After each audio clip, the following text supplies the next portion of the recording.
Welcome to episode number 2 of the Hometown Heroes for season 2 of the pod. Whatever this is. Let's redo that. How do you redo it? What do you mean, Jackson? What? This is a one take only podcast. You know how this goes.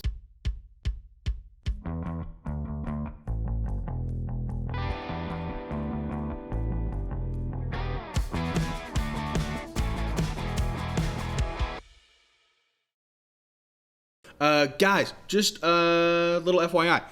Remember, this is a completely separate entity. It's its own exclusive thing on YouTube. We upload it every single week. And then later on during the week, we upload episode, whatever it is that we're on for the podcast. So, in here, we just talk about... Wednesdays? What? Wednesdays? Yeah. Wednesdays. New schedule? Wednesdays for this? Wednesdays, Hometown Heroes. Thursdays, the pod. Hope that you all enjoy. Hometown Heroes, it could be a long video. It could be a short video. Whatever we're feeling. But we're going to talk about the Cowboys and the Titans, respectively. Lucas, how are you, bud? Fantastic. All right. And you know what makes me happy? It makes me happy that I think we got some comments. We do. First episode back. Guess who left the comment? I'm sure it's Casey. He's the only fan we have. He really is. This is a 2-man pod for a 1-man audience. I like it. Actually, we've been getting quite a bit of love on the YouTube channel lately, especially on season 2 opening, the premiere. Okay, so anyway, but Casey's still by far and away the biggest fan. I need some of you other guys out there. Challenge him. Okay, keep him on his toes. All right, keep him going. Appreciate that. Anyway, but Casey, with our Soul 2 comments, he says, "Let's go 2020 season, baby. TB12, the king of football, Tampa Bay Super Bowl versus Saints Drew Brees. It's going to be one of those two. Oh, he's saying it's okay. It's going to be one of the two. Saints ain't gonna make it back, buddy. It's past. They missed their window. I think the best thing that could happen for Casey is if the Saints play the Buccaneers in the NFC Championship game. Then the Buccaneers make the Super Bowl in Tampa and beat New England. And Brady rides off into the sunset with ring number 7 at home. Until he comes back next year and plays like Peyton Manning did his last year and is just garbage. But somehow they win again. Yeah. All right, so he says, "Oh, yes, my boys are back. Sorry, Lucas. I totally forgot your name for a sec. Because it's been way too long." And last time I talked to Jackson, he was like, "What? You don't remember his name?" He said, "Yeah, I know. My bad. Always great to hear the podcast again." My name is Lucas. This man literally forgot your name. I talked to him, and I think I talked about it in the podcast last time. You said it like, you said Lucas in only every comment on like all 26 episodes last season, but it's whatever. It's fine. I'm not offended. My feelings aren't hurt. Just a little bit. It's okay though. We're moving past it. Talking about kind of some general stuff, general updates.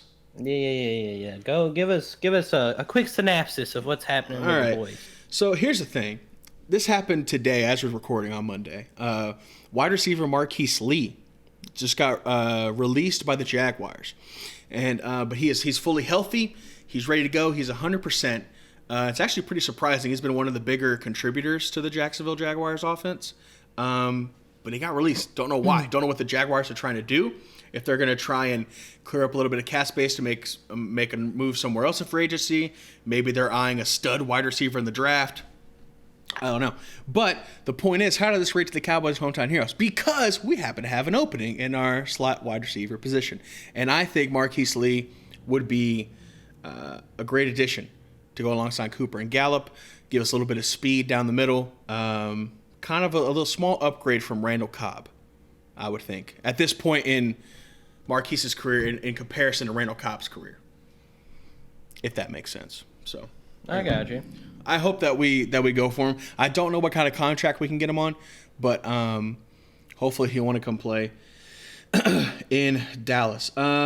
Next thing is, so apparently, I saw this mock draft. Okay, if you guys don't follow Cowboys Nation on Twitter, okay, it is draft week, Lucas. It's draft week. It's a fantastic time. Isn't it a great time? So excited. we're recording the podcast tomorrow. We're gonna do our whole mock drafts. First round. First We ain't round, going yeah. past the Yeah, first we're not round. going We past it, ain't- but we we're gonna ain't do too crazy. we're gonna do a whole first round, literally all 32 picks. Of what we think is going to happen in this week's draft. Anyway, so we're doing that tomorrow. But today, I saw a mock draft. This guy, he wrote it for DallasNews.com. And let me find this guy's name. I just want to make sure I don't butcher it completely. Yep, too late. Yeah, exactly. Anyway, John Owning. Anyway, so I'll link the link down there in the description below for you guys. But anyway, so he did kind of a full-on like mock draft of like what he thinks the Cowboys can get. And I found this first round pick super interesting because I personally think we're talking about this in a minute. Like, I think we need to go after a corner, but he has us picking Clavon Chasen or Chasen. I don't know how you say his name. Something like that. Yeah, I'm sorry if I butchered your name, man. But Outside linebacker from defensive end from defensive end for LSU. He's got a whole lot of power, a high motor. Apparently, there's been some speed, but apparently there's been some speculation he might fall. And if he does fall and he gets to us at 17, then we should definitely pick him up. So I thought that was super interesting. And I think, it would really be nice to have a nice pass rush again. So we'll see. We'll see what happens, especially if Aldon Smith doesn't necessarily work out. But anyway, so I thought that was interesting going on in the Cowboys world. Let's see what else we got going on here. Oh, yes, there's this one little thing. It's kind of a little bit of an elephant in the room, if you will, and around Cowboys Nation. The Dak contract. Apparently, reports are out of today that things are going, quote, very well. There's a positive outlook on Dak's contract. He seems to be very happy lately. So that tells me we're probably caving in, going to pay this guy an exorbitant amount of money. So we're screwed. Anyway, but so I guess that's good. We're gonna have our franchise quarterback at some point here in the near future. I'm sure we're gonna make a deal. I hope so. Jerry Jones is gonna cave. He showed us what he did last year with Zeke. There's no reason to think that Dak doesn't have all the leverage. I was actually talking to my buddy Daniel on the phone this morning, and he was like, "Yeah, man, Dak has all the leverage. Who's y'all's backup? Cooper Rush? I mean, who's else who really heard of this guy? So he could say in negotiations, okay, well, I'm just gonna hold out, and you good luck with Cooper. All right." That's pretty much what we're going to do. So, but we were actually talking, I think we should make a play for Jalen Hurts in the draft for two reasons. Number one, and Daniel thinks this too, Danny, for listening. He says that Jalen Hurts and Tua are going to be the two standouts in this year's draft. He doesn't believe in Burrow that much. Well, Burrow's going to a bad team. So yeah. I do think that, like, Jalen Hurts is going to a better team, and there's a chance he could end up having a better career because of it. Right. Burrow's going the Bengals. It's going to be terrible. But we pick up Jalen Hurts, one, to have a good backup, right? Number two, to send a message to Dak saying, okay, now it's not just Cooper Rush. We don't mind giving the rookie the keys for a little bit if you don't come down. So, like, as a message. So I think that's a great idea, especially if we can pick him up in, like, the fourth round. I think that's a money pick. Anyway. I like that. Yeah. I like honestly, any team that drafts Jalen Hurts, I think, is getting a good guy. I mean, I don't think you're going out and you're like, I want to make this guy the starter day one. Right. But I think you can go into it and you can say he's a great guy. Mm-hmm. There's plenty of depth of character from everything that he's been through with Alabama and the Oklahoma deal.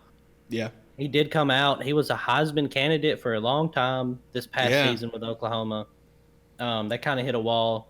Some stuff went down, but I don't see any downside to picking him up on the team.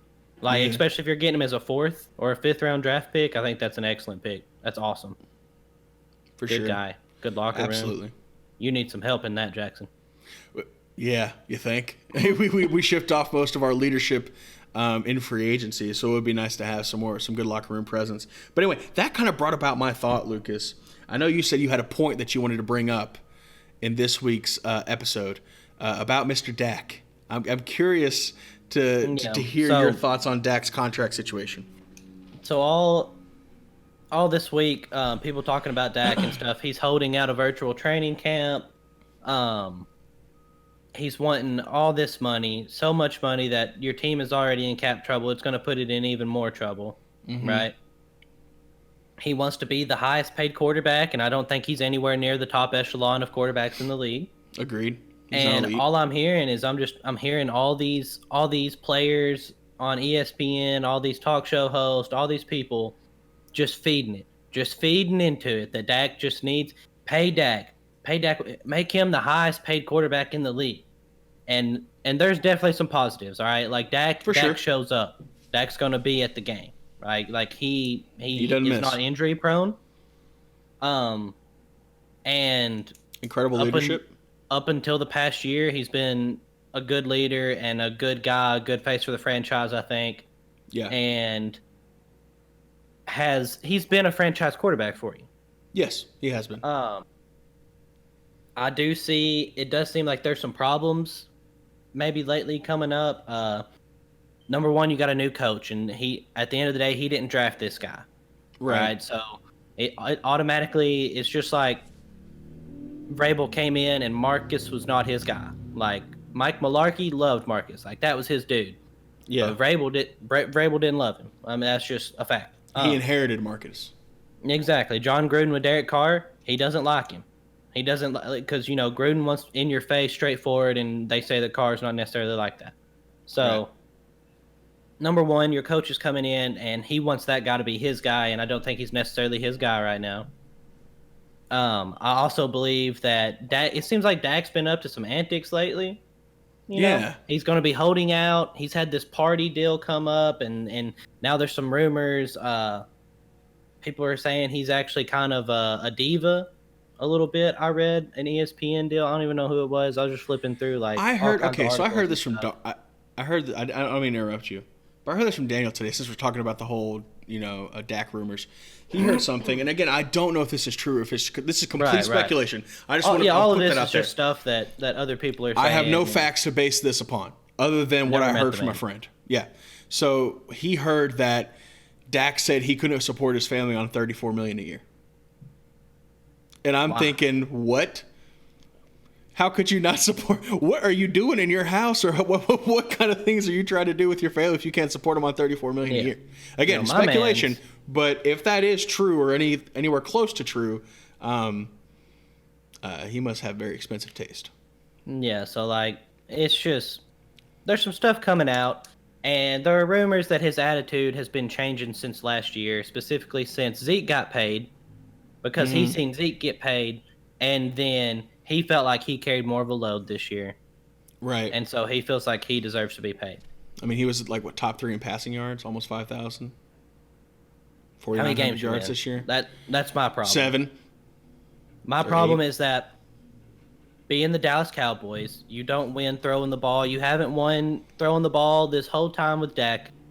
Yeah. You set out to be a passing team, and you don't even make the playoffs against the practice squad Eagles. All right? Yeah. And you had some stud wide receivers. You had some good guys, right? You got a Cooper going after a contract. He was on a mission. There's no doubt about that. And so on a team where I would argue personally that the halfback is the number one position on offense, not the quarterback, although he's more important probably, but you get what I mean. You're a run-first team. The run is what you're basing all your stuff off of. You understand? For us, for sure, we succeed by running the ball. I definitely think the quarterback's a more important position and more value. Right, but it's the Titans. If we had someone else, even though we got Tannehill and Tannehill did an amazing job, if Dion Lewis was our running back all year and Derrick Henry wasn't, we wouldn't have made the playoffs probably. Right. No, yeah, especially later in the year, you got to be able to succeed running the ball. Right, and so when it comes to that and the fact of all the people you're going to have to give up because of Dak, I really think the team should look at trading Dak Prescott. I think we should have traded Zeke last year, and I think we wouldn't have this issue. Right. I think that there are other quarterback prospects out there, maybe not necessarily as good, but you could bring in Cam Newton, and you could draft a Jalen Hurts, and build him up. You got Dak late in the draft, and he ended up being your guy. Right. Now this is interesting coming from you, Lucas. When I first heard you say this point, I was like, didn't you just have go on a tirade last year about no, you don't get rid of the franchise quarterback? Do you know how valuable and how they are not expendable whatsoever? It's a weird quarterback time right now, though. Okay. Because you got all these people going around. You got Cam Newton's free agency, Jameis Winston, who is he can throw the ball. At the end of the day, he can throw the ball. Now he might throw it to the wrong people, but he can throw the ball. Yeah, if we take away his interceptions, not bad. He's a good guy, not bad. If you just completely take away that one trait. Oh my gosh. You could, and so I think you can get a stopgap guy that won't completely destroy the team. My problem right now is that Dak wants so much money that I'm scared it's going to destroy everything the Cowboys have been trying to build, and it's going to keep you from building. I've been preaching that, brother. I've been preaching that. That's why I'm saying we should have traded. We trade Zeke last year. It accomplishes two things. Number one, it frees up a ton of cap space. Number two, last year we probably get a first, a third, and a fifth for him. Right? I think realistically we could have gotten that for that haul for him. Right? Mm-hmm. So what does that do for this year? Number one, it sets us up to have 2 first-round picks in the draft this year. For this particular draft class would be incredibly valuable. It gives us an extra third to where if we really want to and we want to reach and make sure we get Jalen Hurts, we get him. Right? So it basically secures Jalen Hurts for a pick. Mm-hmm. The second thing that it does, other than freeing up the cap space, it'll allow us to draft out of an incredibly good running back class, a good SEC running back to fill. Tony Pollard could have carried the load last year. It's not like we made the playoffs anyway.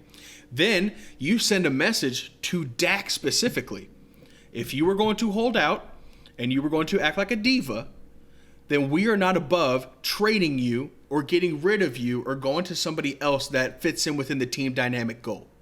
Mm-hmm. Because Zeke was able to hold out, make Jerry cave, put on his nose ring, and get his cash, what does Dak have to do? Dak, literally, face of the franchise. Top 3 in passing yards last year, 4,900, right?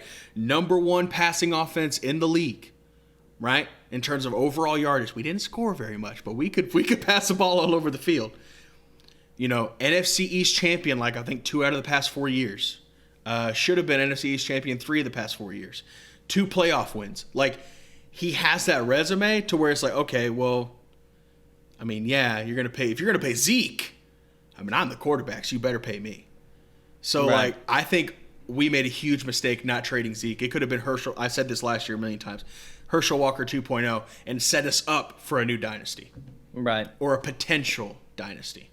But to me, the difference is that, when you made it to the playoffs and everyone was oh, Super Bowl Cowboys.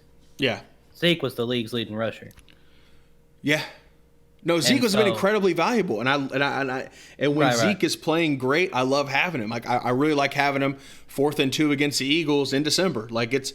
I want Zeke back there. He is one of the top 3 running backs in the league, but because of his diva antics last year, and because of, again, hindsight 2020, but the way we could have completely flipped the situation on its head to turn it into something way more positive this year, because of what we did last year, is putting us kind of in a hole, and.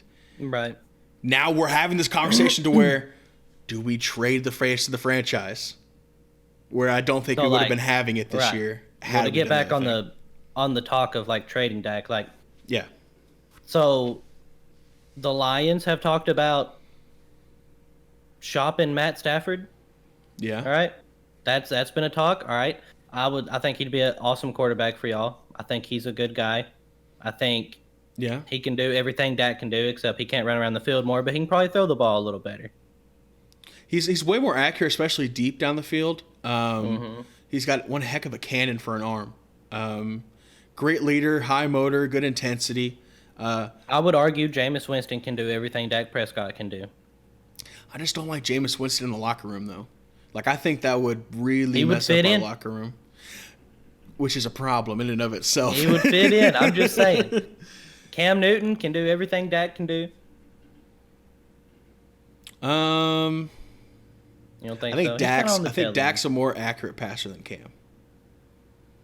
I'll give you that.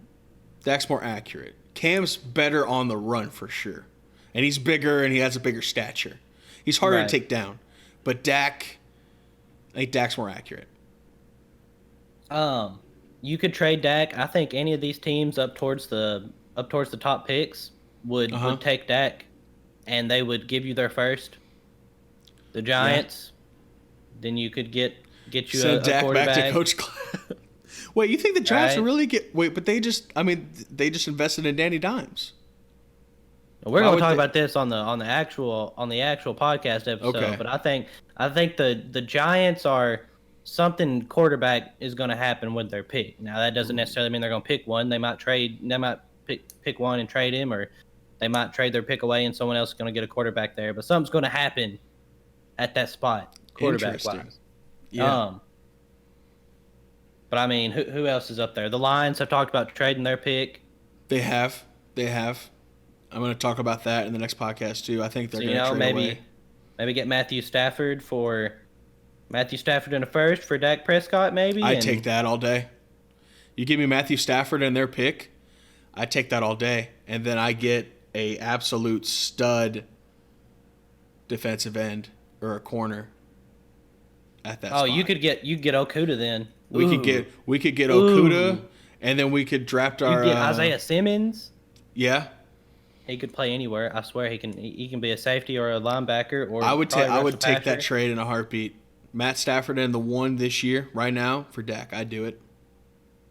And well, even if it was like Dak and then like a second or maybe a fourth or something, Yeah, I'd give that up because I'm still drafting Jalen in the third. If I don't have my fourth, then I'm drafting Jalen in the third round. So anyways, I think you could do a lot with Dak, and that in the end it would be better for the franchise, honestly, because I think you're just gonna be bottlenecked. I think so too. Next year when the new stuff comes in and we get a new salary cap and everything, it might not be a problem. There might be $40 gazillion billion, and you can pay them all whatever you want. That probably won't happen, but probably not. But it'll increase a little bit. And y'all aren't going to trade Dak. He's going to cave and he's going to pay Dak. And absolutely, we're paying the guy. Yeah, I mean that's what Jerry's going to do. It's not necessarily what I think we should do, but right. But I do think it'd be interesting. Anyone else think it'd be interesting? Drop some comments below. Maybe some trades y'all think they should do. The Chargers need a quarterback. I think they might sell out. They might sell out for Dak Prescott. Yeah, if that. But I think we'll talk about this later on the other podcast. But I think they trade up for Tua.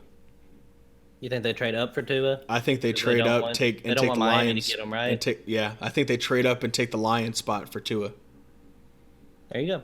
And then they let Tua sit for a year behind Tyrod. This is really, if you think about it, man, it's really been a crazy quarterback time. Like there's been some crazy quarterback stuff for like this offseason, and then like this draft, you got Jordan Love, and people are saying he's just a wild card. Right. They're saying he's like the Patrick Mahomes wild card.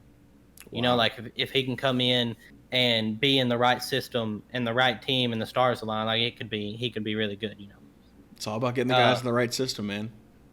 Justin Herbert, Tua has incredible upside, but also incredible downside. Yeah, that's why I think Tua needs to go to a spot where he can rest for a year and fully heal and understand and get the speed of the game and the offense. Get him a lot of preseason reps in, and let a Tyrod Taylor or a Dak Prescott or whoever it's going to be, play in front of him for a year and then hand him the keys. Hey, if he falls to us, we better get him. Because there's no way he falls that far, don't you think? I don't think he will, but I mean, there are talks of it. Like, if he falls to 17, please, we got to grab him. Undisclosed NFL GM has come out and said that Tua has already failed like 4 teams that he knows of.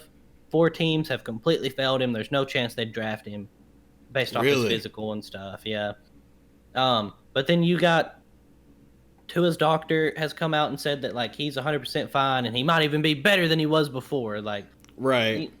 And so there's so much stuff going on, and the Mike Mayock and all these guys doing these mock drafts really don't know what's happening, because where do they get their information? Like, they go to these pro days and they meet with scouts and they talk to people and they talk to GMs and they can't do that. They're not able to right now. Right, they're not able to do that right now, and so I think this is going to be an incredibly wild draft when it comes to just weird things happening. All right, so I want to talk about some weird things. I want to talk about maybe a Dak Prescott trade and some crazy stuff happening.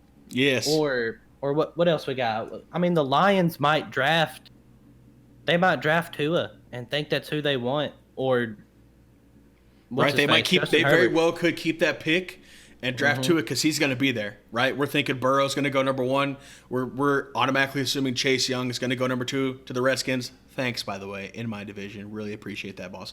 Then Or I could see that happening. hey, And I mean, you let Matt Stafford play for a year and you rest Tua. and So that's something one of those something perfect people do, situations. man. Something a lot of these teams do is they will fall in love with a quarterback. Case in point, Trubisky. The Bears trading up Yes. to get him over all those other people. Mm-hmm. That could happen to Jordan Love. Jordan Love could go 4th overall, or we could see a trade for the who are you talking about moving up, the Chargers? We could see the Chargers Yeah. move up to number 3 in the Lions spot and take Jordan Love because they think the Dolphins are going to take him. Right. Instead of grabbing Tua right there. Yeah, we absolutely could. There could be some wild stuff going on in this draft with all the circumstances happening. Absolutely. I'm really looking forward to it. So it's cool. It's cool to think of all that stuff. But obviously, like I said, back to what we're talking about. The Cowboys aren't going to do that. It's whatever. You're stuck with Dak. You got We're your gonna play the franchise vanilla. guy. We're gonna play vanilla, man. We're gonna pay Dak. We're gonna be bottlenecked in terms of salary cap, and we're gonna be mediocre for the next 5-6 years. Like I wanted us to get Tannehill. Like I wanted us to make sure we had a quarterback. I didn't want to go back and have to draft one or whatever, because you know how scared I am of losing your guy. You have very good reason to be scared Jake of losing your guy, Locker. bud.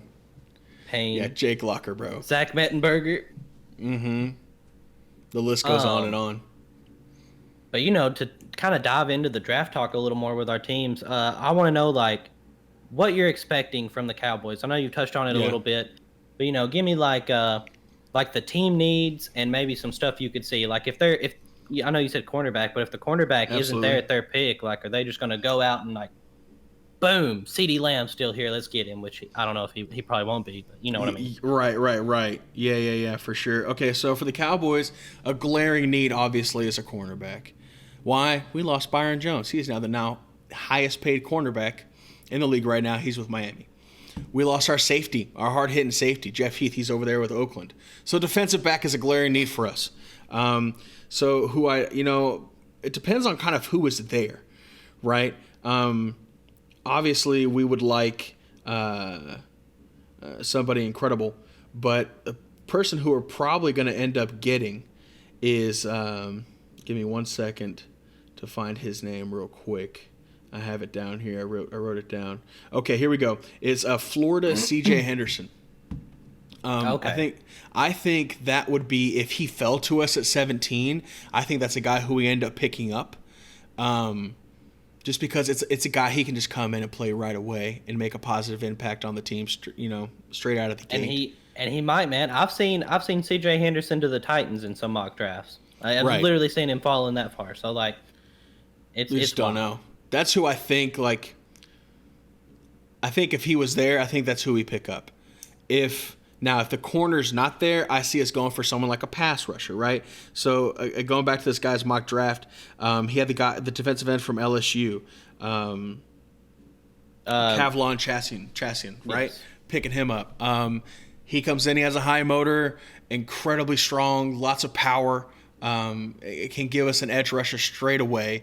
We've rebuilt the defensive line. So if we could have a top 5 defensive line in the game, that's only going to help us out that much more. It takes a lot of pressure off the offensive side of the ball, and of our secondary. If we have a great pass rush and we only have to rush 5 or 5 every time, then that's gonna give our corners a little bit of help on the back end. So I see us picking up one of those 2 positions. I've heard some arguments about some linebacker, just because of Leighton Vander Esch's questions of his durability. But we re-signed Sean Lee again, so I think that's just kind of like, that's saying he's our security blanket if Vander Esch can't go. If he Right. still has issues with his neck, so if he's not able to go, we go for Sean Lee another year, rest Vander Esch, and see where we're at in 2021.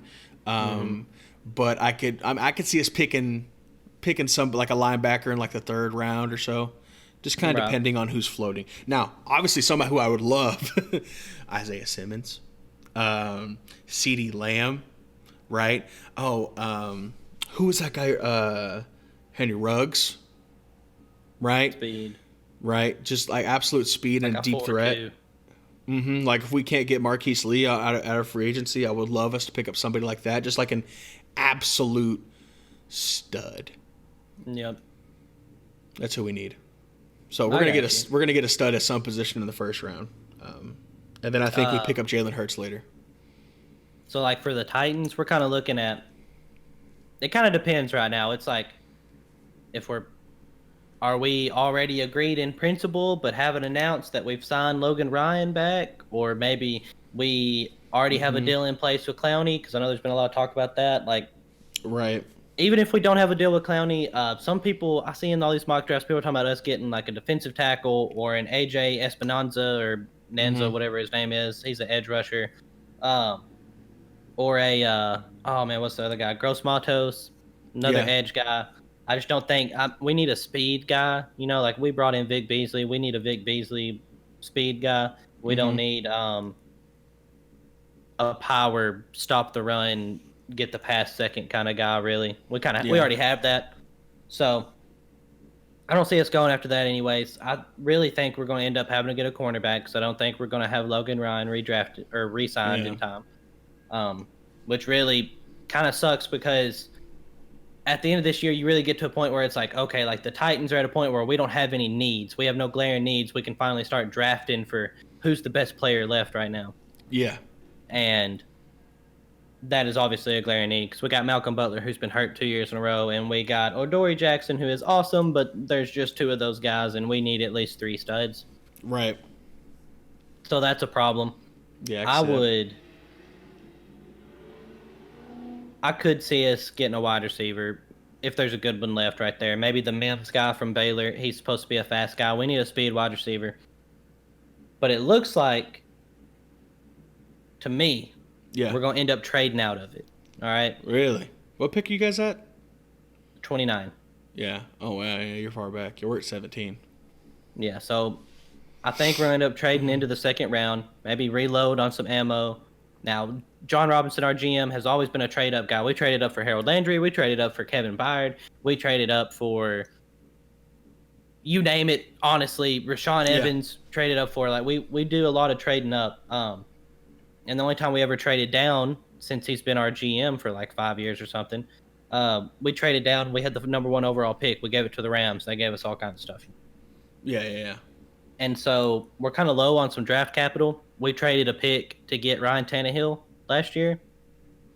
So gotcha. So it would help to reload a little bit. It would help to reload a little bit, and then maybe get some stuff to work with, and then move someone else, or go get another player, or do something. Yeah. But yeah, I think we're going to end up dropping back, because there's always those teams that are like, ooh, let's move up into the bottom of the first round so we can get that fifth-year option. Yeah. So I think we'll probably end up doing that. For our mock draft, obviously, we're going to assume no trades. So if I had to pick the actual player, right, because this is what I want to do next. I want us to say like our actual picks that we think we're going to get. I think in the first round, right now, what I'm thinking, this could change by tomorrow. I think we're going to end up going with a cornerback. Yeah. And probably Stephon Diggs' little brother. I believe it's a Devon Diggs quarterback. Okay. All right. I think that'd be a good pick. Although most mock drafts have him in the first round, and then there's some that are like, he's a third round guy. He's going to fall to the bottom of the second round or something like that. Wow. I personally don't think it's going to happen. I think we're going to end up drafting him in the first round. And I'll be happy with that. Honestly, that'll be awesome. Another guy I could see us drafting that they're talking about falling is the safety Grant Delpit.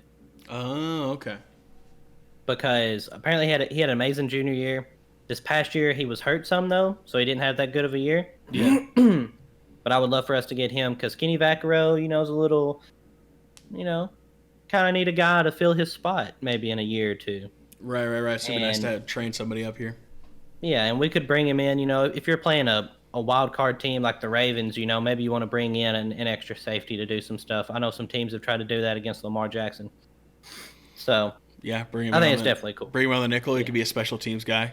So straight away. I'm looking at those two guys, like realistically, Grant Delpit and Devon Diggs for the Titans. Nice.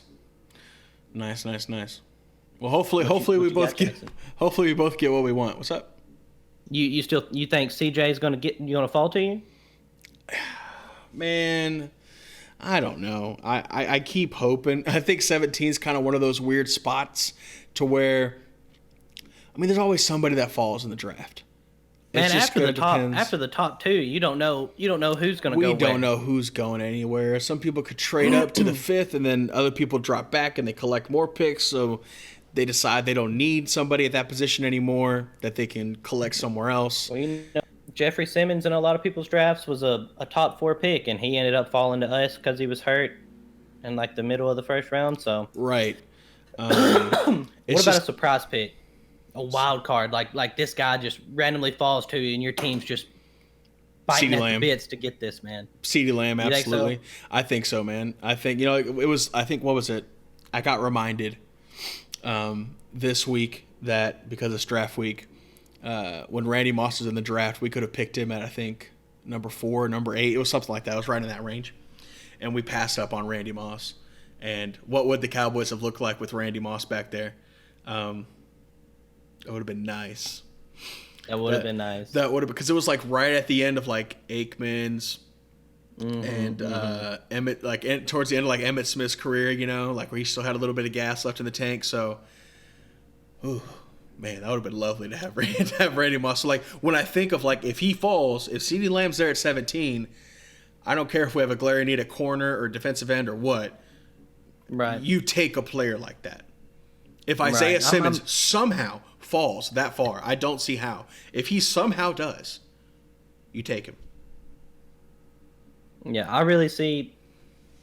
Honestly, the Titans are probably going to, draft the best player available. I feel like in the first round, like if there's a stud, you got to get a stud. Mm-hmm. So my surprise pick, just to kind of cap, in this part of the pod, is just it's got to be Henry Ruggs. We need a speed guy. I honestly don't think he'll fall, but if like let's say a bunch of teams think he's going to go 15th. I'll just throw a number out there. And the 15th overall team doesn't get him, and then the 16th doesn't get him. Well, then all the other teams are scared. It's like, oh no. Like something might have happened, So through some weird circumstance, or maybe my man is caught smoking weed the night before the draft. I don't know. Right, but something happens, yeah. If we could get Henry Ruggs, because we need that speed guy. If we had that one speed, just because you can't teach speed, you really can't. Yeah, so Tyreek if we can get that one speed guy that I can Tannehill can just lean over and be like, hey man, run straight. I'll get you the ball. I'm gonna throw it up for you, brother. Just go get it. Well, that'd be fantastic, but that's what I'm saying. Like if Henry Ruggs is there at 17, boy, give me Henry Ruggs outside of Cooper and Gallup. Please. It'd be nice. It'd be nice. See, I don't. Obviously, he's not going to fall, but that's why it's surprise picks. Or there's always a surprise pick. Chastion, bro. He might fall too. He might fall to us. Des Bryant fell to us at like 14 or something like that in like 2010. You're 14th. I'm at 29th, bro. Yeah. I ain't got nothing, man. You're still going to get someone good. You're still picking in the first round. You're going to get somebody nasty. Oh yeah. I mean, around in this area, we've gotten like Keith Bullock. Yeah. Dud. Kevin Carter. Dud. So. Trade up for Kevin Byard. Stud. Yeah, we got Kevin Byard late. He's like a 4th round draft pick or something. Is he really? Oh, you say you guys traded up for him. I guess you guys did in the 4th round. We did. Huh? Yeah, we traded up. Just late. Yeah. Well, if guys like Kevin Byard are falling to the 4th round, I mean. They're saying this is a super deep class. So. Yeah. I'm sure. I'm really looking forward to it, man. But I mean, that's all I got in terms of like Cowboys news this week. I don't see a Dak deal getting done before the draft. I think the draft's going to happen, and we're going to see what where the chips fall, and after that, trying to make a deal for leverage against Dak. So that's why I'm hoping we grab somebody like Jalen Hurts to give us a little more ammunition, maybe bring Dak down a couple $1 million. So That's the plan, at least. So we'll see what happens. But it's draft week. We're super excited. I can't wait for the recording of the pod tomorrow. Mock drafts in full swing. Yeah. You have anything else, Lucas, from the Titan side of things? No, Hometown Heroes? That's it. Look. Jackson, do this thing. You got anything else? Look, man. All right. Before we do this pod, we write down the stuff we're talking about. All right. This piece of paper ain't here for no reason. Okay. It ain't my fault. You can't read your own handwriting, or you can't remember what we said before. Okay. That's all we got. It's over. Guys, thank you so much for stopping by and viewing this week's episode of Hometown Heroes. That's episode 2. We're going to keep doing this each and every week. It's only a YouTube upload coming out on Wednesdays from now on. So you guys can have this and then enjoy the pod on Thursdays. So thank you guys so much for listening, and we will talk to y'all later. We love you. Bye. Deuces.